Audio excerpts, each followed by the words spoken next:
What's going on, guys? Welcome to another opposition preview. This week, I'm joined by Dan from Heart of the Holte YouTube channel, Aston Villa YouTube channel, to look ahead to a game on Boxing Day against Villa. Dan, how you been? I'm good, mate. Thanks for having me on. There was a lot of energy in that intro. I loved it, mate. Here we are. Doing Exactly. good, man. It's a There's big lots of game. energy.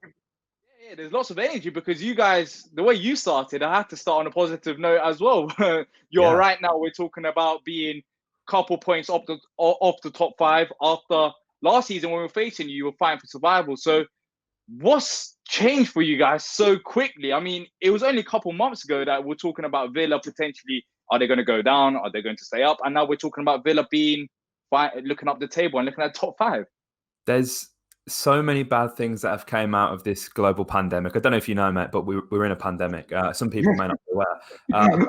I mean, the best thing to come out of the coronavirus is the shutdown for Villa, undoubtedly, because that gives Dean Smith so much time to work on his tactics. It's been well documented how many meetings he had individually with players to really go deep into the games, which you can't necessarily do when you're playing Saturday, Monday, occasionally Saturday, on such a short turnaround time. Of course, championship teams have it much worse, but in terms of it was really important that he could reiterate what he needed his players to do, because I mean, that December period through to January was not looking good for Villa at all. There was a few awful results. I mean, we made it to the Carabao Cup final, which is absolutely amazing. But if I cast your mind back to the last game of football that was played in the Premier League before the shutdown, was Villa versus Leicester, and we got absolutely done in 4-0, mate. It was not a very nice night at all at the King Power. I was soaked. I was humiliated.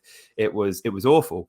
But as I say, the restart, it gives Smith so much time to work on the players. And I don't want to say it was naivety on Smith's part, going and trying to play such expansive football at the first time of asking. But a lot of people fail to understand Villa signed about 19 players when we came up because we had to. We had a squad of 11 players because players went out of contract, selling players on. And, you're not necessarily going to be able to build the squad straight away. We spent 120 million, yeah, but it worked out to be around £9 million per player on average, which that's not even a championship player these days. So it's a miracle that we even managed to stay up, given the average spend per player to say that. But listen, we've made additions. We've become so much more defensively solid since the lockdown. And when we played you at Villa Park, I think that was actually a bit of a watershed moment. There was the controversial goal for Villa, of course. But, I mean, I think we should have had a penalty in that game as well, potentially. I know a lot of people will probably fight me on that. But it was, from a Villa point of view, I mean, Palace were in really good form. I think you were maybe unbeaten in 5 coming up to that, maybe, like before the restart. So coming into that game for us, it was so important that we just didn't lose it. And then obviously, the rest is history. Villa managed to stay up and charge for Europe now, mate. You know what? It hurts. I'm not jealous, but it does hurt because as Palace fans, we've been in the league for 7 to 8 years, and we're talking about survival to mid-table, and then you see Villa, who a couple months ago they were looking down, and now they're looking up. I know it's early in the season, but there's still lots of positive notes. Did you expect to start like this to the season? I don't think you'd believe me if I said yes, but yeah, I think knowing how there was clearly so much potential with the squad last season, and I think it's really important to note that on New Year's Day, the injuries to Wesley and Tom Heaton really did turn our season upside down. Villa just didn't play the same. We didn't have that focal point up front, and we didn't have someone who we could really rely upon in between the sticks until Pepe Reina came in. But even then, it wasn't always plain sailing with him.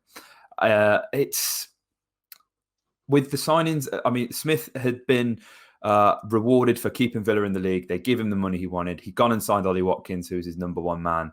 And we saw last summer, Villa missed out on so many targets because I don't want to say we were penny pinching, but obviously FFP is a thing that Villa have to seriously consider because of the frivolous spending in the Championship.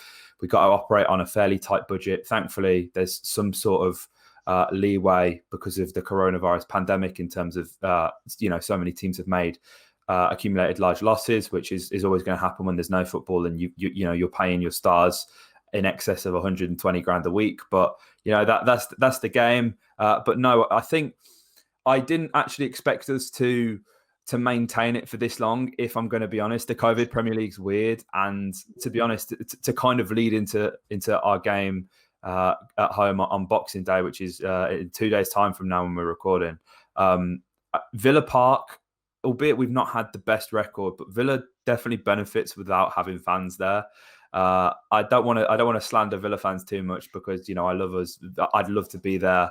Packed out Holte End, packed out Villa Park. There's nothing beats it, but there's a fickleness to every set of fans, and I don't think Villa would make as many risks as they do in their play had the 12th man been there. So I'm just gassed that, as you say, mate, if we win our 2 games in hand, we go to second in the Premier League. I did not think I'd be saying that in March time, mate, when we got done 4-0 at Leicester. Like, that just seemed, I thought I'd be going to Wickham away, mate, this season. Like, not this. Like, it's mad. Exactly, and now you might be potentially going to Madrid away next season. Exactly, man. That's the one. Yeah, but that's football for you. But you mentioned one player there, Ollie Watkins. We were linked with him as well. But so far this season, he scored 6 goals in 12 games, I believe, and got an assist as well. How do Palace stop him? Because he's another player as well that's just come in and settled as well. And I wouldn't have minded him at Palace, but of course he wanted to go back to his old manager. I understand that, and he's been pretty decent for you guys so far. Ollie Watkins really sets the tone for how Villa attack teams. I love Wesley. If anyone who's listened to this, who's from Heart of the Holte or whatever, they'll know Wesley is my guy. I was gutted when he got injured, but Watkins is just a totally different player. He's lightning fast. He's constantly pressurizing defenders. And it's a cliche, but defending from the front, being able to press down onto defenders, chase balls down. The amount, I don't have the stats with me right now, but the amount of interceptions or mistakes that Watkins in the forward line have forced just by pressing so aggressively in a manner that we didn't really do last season is remarkable. And I mean, Ollie should have 8 goals. He's had 2 goals ruled out from VAR, but I mean, the less said about that, mate, the better. In terms of Palace, though, I mean, I look at your defence and Cheku Kouyaté playing at centre back, which is an interesting one. Obviously, he's played in the midfield. It's good to kind of have that option. I guess he's a quicker option than Gary Cahill, who I'd expect who would be partnered with him. So it's going to be quite interesting. But Ollie's a difficult one because if you look at the West Ham game and the goal that he had that was disallowed, the only way that Ogbonna could stop him was by wrestling him to the ground. He's freakishly strong. He adopts these positions inside the box where if you're putting a ball onto the back post, he's going to head that. He's also an 18-yard player. He can score within the box. He can carry the ball. He can dribble at defenders. I don't think there's anything that Ollie Watkins can't do. And there were so many teams that were linked with him in the summer, and a lot of people who may not have seen him or known what he's about would be like, no, it's fine, but this is the one that got away, man. Ollie Watkins is going to be one of England's most important number 9s, I think, going forward in the next maybe 6 years. I think that the ceiling that this kid has is wonderful. He's so good, man. He really does. I say he sets the tone for the attacking side of Villa's game, mate. Yeah, he's a natural finisher. Looking back at what he's done at Brentford, forgetting about what he's done at Villa. So far, he's just given the ball at the right positions, he'll finish it, and he does all the other stuff as well, right? But of course, you got another player that sometimes in comparison with Wilfried Zaha, and that's Jack Grealish, and who's better. Yeah, man. Well, he's signed a new contract, which lots of people were criticizing him for that. But as Villa fans, that must have been like a massive plus for a guy, like Grealish to say, you know what, my long-term future should be at Villa. But are you worried at any point that he might leave Villa, or does he just love the club so much that he's just going to stay there forever? Absolutely not, man. I think if we'd have gone down, that Jack would have gone 100%. And I wouldn't have held a grudge on him on that. A lot of people, I say this a lot when people ask me, and I get a lot of kind of weird looks when I say this, but if Villa would have gone down, Jack Grealish, he's destined for greatness, man. This guy is so good, and I'm glad that people are finally seeing how good he can be and how good he is. And it's like, especially even in the international break, they were like 5 out of 10 performances, and the nation were just gushing over him. And I'm like, mate, he does this casually at like Burton Albion away in the Carabao Cup. Like, this is There's levels to this guy's game. And listen, I think it's a difficult situation really, because players like Wolf, players like Jack, people look at clubs like Villa and Palace, and for a lot of players, and which is totally fair enough, Villa and Palace aren't the be all and end all of their career, but Palace clearly means so much to Wolf. He's been there for so many years, on loan before he joined permanently. And the same with Grealish. He's a Villa fan. He's came through the academy. He's the captain of his side now. Obviously, he led us to promotion, he guided us to survival, and he's leading us on the charge to Europe. I don't see why Jack Grealish would leave. United are constantly linked with him, but what do you gain from going to Manchester United? It's a joke these days. I'd rather go to Leicester. You wouldn't sign Manchester United now. They're a joke. They're absolutely done in under Ollie. They're done in under the Glazers. If Aston Villa are playing in Europe, albeit, this is if buts and maybes, but if Villa get Europa League, you'd much rather be playing European football at Villa and cementing your legacy than going to United and crashing out of the Champions League, barely making the top four, and probably just, playing on the bench or playing out of position as well, because they're just a mess right now, man. I mean, Jack Grealish has no reason to leave. And if he ever did one day, if it was for the betterment of his career, then I'm all for it, because this kid can play in any team in the world. He walks straight into it and he makes it better. He's honestly one of the top 5 players in the world, in my opinion. Yeah, he's top quality player. But the thing that annoys me the most is when it happens with Zaha as well, when he signed a contract extension. Why do you want to sign a 5-year contract? These people that support United and support all those big clubs, they just see the smaller picture. They don't look at the bigger picture where like he actually enjoys playing for the club. And I'm actually so happy that he signed, because it sends a message to other players as well that if you're enjoying your football, if everything's going correct, then sooner or later, if improvements around you happen, then you will succeed in this team. And I'm happy for Villa in that way, that you guys are actually kicking on with him. But let's talk about tactics now. What can we expect from Dean Smith going into this game? Is it going to sit back or come at us? What do you expect? Well, Villa like to really attack on the front foot, but I think we've actually seen some of our better performances when we let sides come out and play. Now, I don't necessarily think that is how we're going to get anything from this game. I think Palace are, I don't want to say you're a hoofball side, but you're very organised and you pick when to counter-attack and you're quick. Obviously, you've got the likes of Wolf, you've got Eze, who is an absolute baller, by the way. Jordan Ayew, Christian Benteke, obviously two ex-Villa players as well. You're going to be direct in the counter-attack and you're going to want to try and be clinical with your chances. That's how I'm seeing this. Villa don't necessarily, when they dominate the game, always end up with the result that we deserve. You've just got to look at the Burnley game like last week.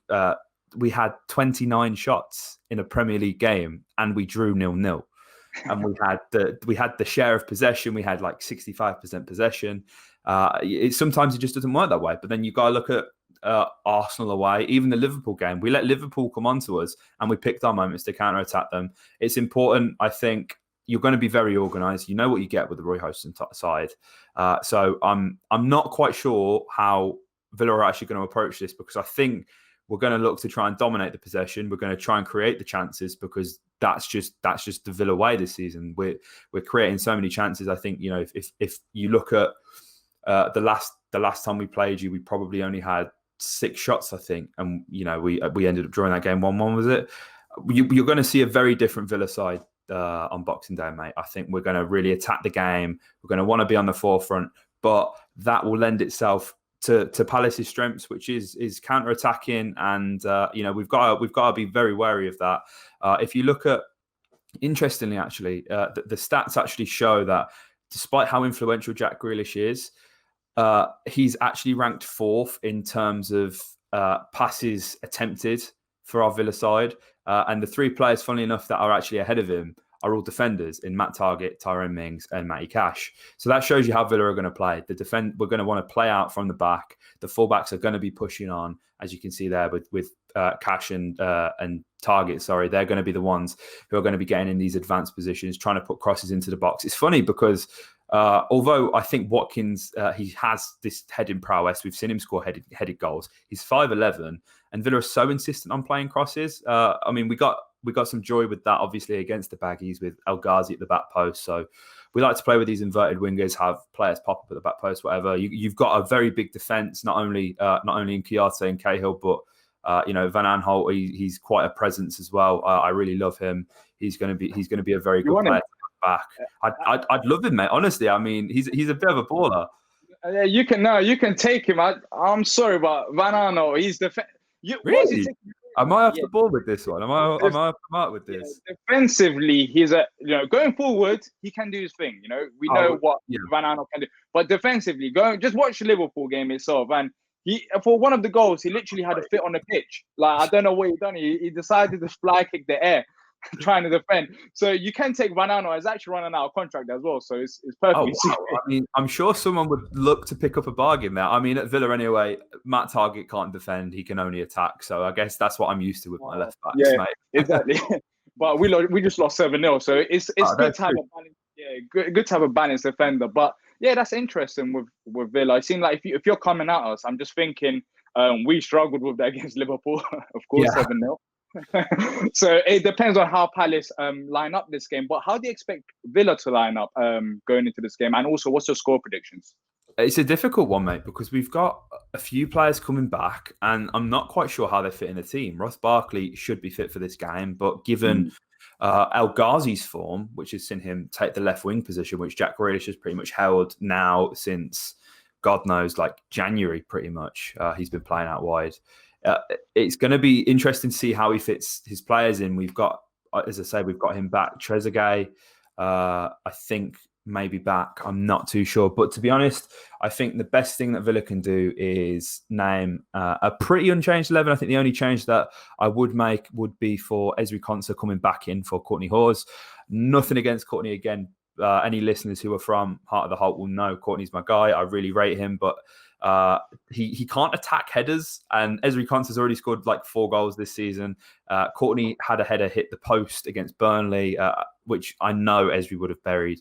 But no, I expect Ezri to come back in if he's fit. They said he has an illness, which is, you don't want to hear that given this pandemic. They've not said it's COVID, but he's apparently he tested negative twice from what I've heard. So it's not that. But no, obviously Emi in goal has been a revelation for Villa.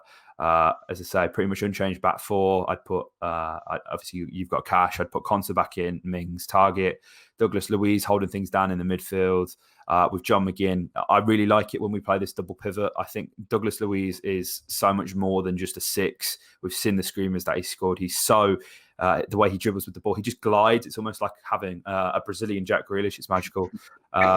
El Ghazi as well. He's been doing bits, man. Like since he come back, a lot of the people, Villa fans, and again, this is a minority, hounded him off social media because we lost to Stoke in the Carabao Cup, and I'm like, that's just embarrassing. Like you shouldn't be doing that. To be fair. But we've got, I expect him and Bertrand to be on the wings, Jack in the middle, Ollie Watkins up front.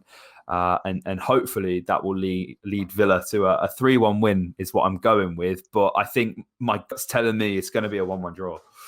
1-1 draw. I guess I'll take that. I mean, after that 7-0 defeat, that's the thing.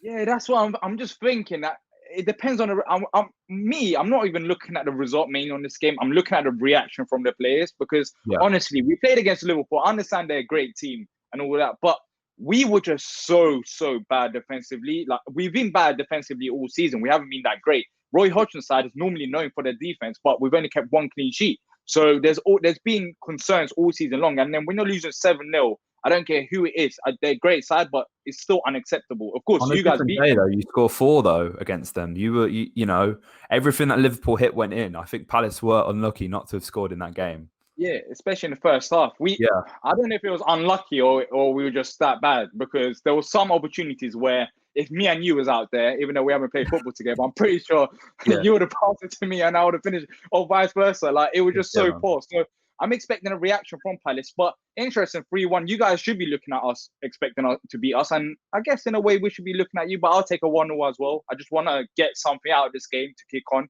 after this point defeat. But that's it for today. Thank you for joining me, Dan. Make sure to check out their channel. The description will be down in a link below, so you can go and click it and look at their, all Aston Villa stuff over there. And until next time, up the Palace.